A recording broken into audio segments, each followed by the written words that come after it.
जीवन का हर क्षण निर्णय का क्षण होता है। प्रत्येक पद पर दूसरे पद के विषय में कोई निर्णय करना ही पड़ता है और निर्णय अपना प्रभाव छोड़ जाता है।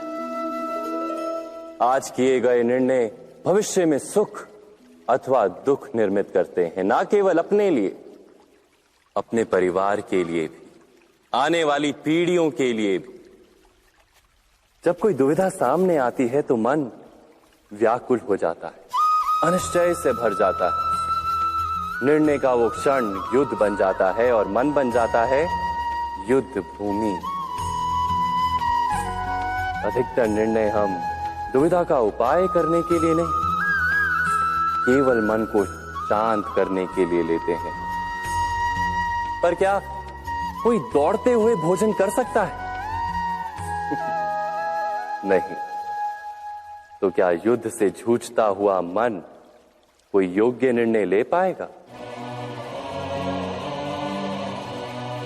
वास्तव में शांत मन से जब कोई निर्णय करता है तो अपने लिए सुखद भविष्य बनाता है, किंतु अपने मन को शांत करने के लिए जब कोई निर्णय करता है तो वो व्यक्ति भविष्य में अपने लिए कांटों भरा वृक्ष लगाता है। स्वयं विचार कीजिएगा।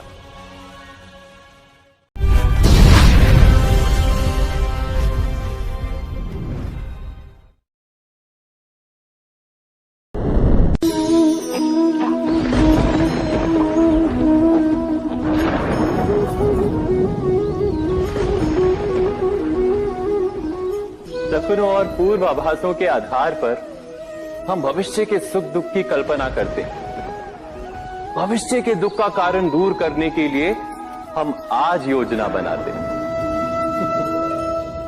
किंतु कल के संकट को आज निर्मूल करने से हमें लाभ मिलता है या हानि पहुंचती है, ये प्रश्न हम कभी नहीं करते।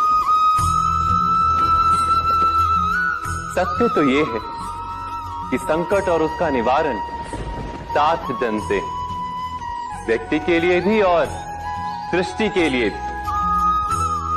नहीं, आप अपने भूतकाल का स्मरण कीजिए, इतिहास को देखिए। आप तुरंत ही ये जान पाएंगे कि जब जब संकट आता है तब तब उसका निवारण करने वाली शक्ति भी जन्म लेती है। यही तो जगत का चलन है। वस्तुतः संकट ही शक्ति के जन्म का कारण है। प्रत्येक व्यक्ति जब संकट से निकलता है तो एक पद आगे बढ़ा होता है, अधिक चमकता है, आत्मविश्वास से अधिक भरा होता है, न केवल अपने लिए अपितु विश्व के लिए भी। क्या ये सत्य नहीं? वास्तव में संकट का जन्म है एक अवसर का जन्म, अपने आप को बदलने का अवसर, अपने विचारों को ऊंचाई पर करने का अवसर, अपनी आत्मा को बलवान और ज्ञान मंडित बनाने का अवसर। जो ये कर पाता है उसे कोई संकट नहीं होता, किंतु जो ये नहीं कर पाता वो तो स्वयं एक संकट है विश्व के लिए। विचार कीजिए।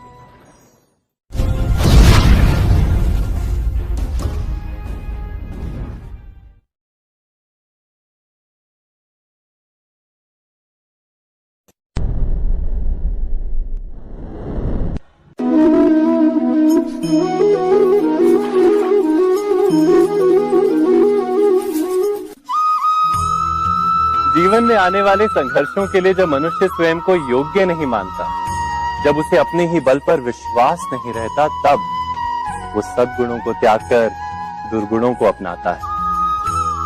वस्तुतः मनुष्य के जीवन में दुर्जनता जन्म ही तब लेती है जब उसके अंतर में आत्मविश्वास नहीं होता। आत्मविश्वास ही अच्छाई को धारण करता है। ये आत्मविश्वास है क्या?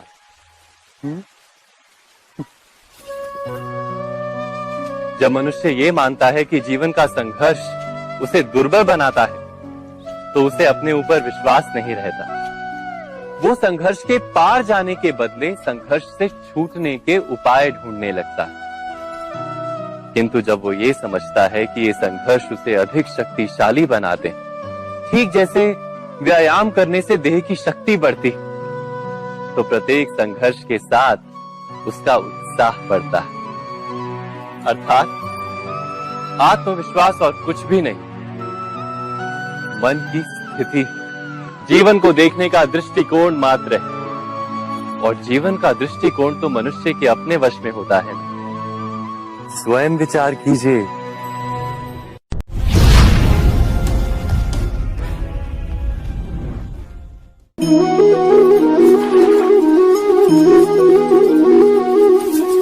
पिता सदा ही अपने संतान के सुख की कामना करते, उनके भविष्य की चिंता करते रहते।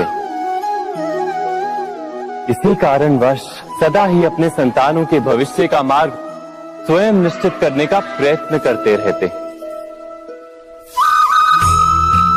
जिस मार्ग पर पिता स्वयं चला है, जिस मार्ग के कंकर पत्थर को स्वयं देखा है, मार्ग की छाया, मार्ग की धूप को स्वयं जाना है, उसी मार्ग पर उसका पुत्र भी चले, यही इच्छा रहती है हर पिता की।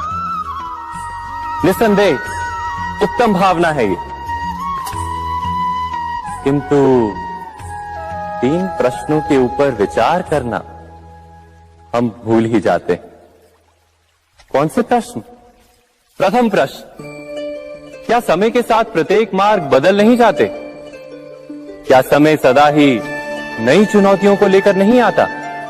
तो फिर बीते हुए समय के अनुभव नई पीढ़ी को किस प्रकार लाभ दे सकते हैं? दूसरा प्रश्न, क्या प्रत्येक संतान अपने माता पिता की छवि होता है? हाँ, संतानों को संस्कार तो अवश्य माता पिता देते हैं, किंतु भीतर की क्षमता तो ईश्वर देते हैं।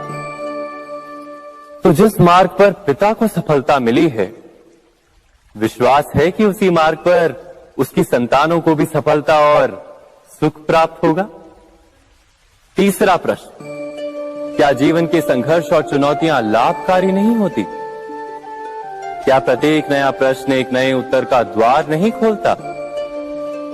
तो फिर संतानों को नए नए प्रश्नों, संघर्षों और चुनौतियों से दूर रखना, ये उनके लिए लाभ करना कहलाएगा या हानि पहुंचाना? अर्थात जिस प्रकार संतान के भविष्य का निर्माण करने के बदले उसके चरित्र का निर्माण करना श्रेष्ठ है, वैसे संतानों के जीवन का मार्ग निश्चित करने के बदले उन्हें नए संघर्षों के साथ जूझने के लिए मनोबल व ज्ञान देना अधिक लाभदायक नहीं होगा? स्वयं विचार कीजिए।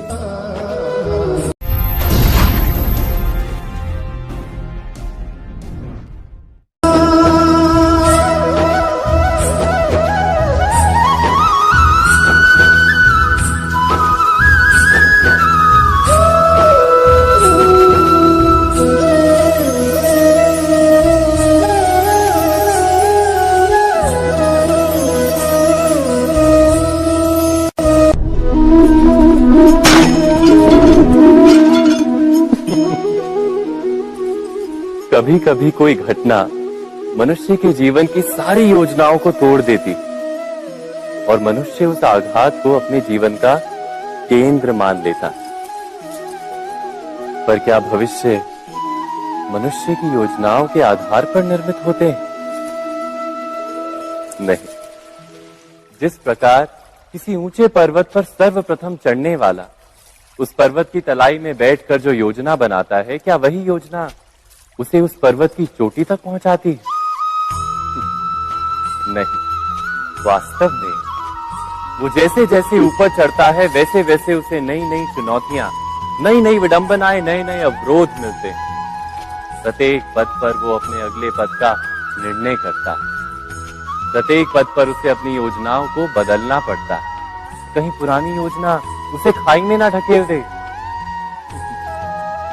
वो पर्वत को अपने योग्य नहीं बना पाता, केवल स्वयं को पर्वत के योग्य बना सकता है। क्या जीवन के साथ भी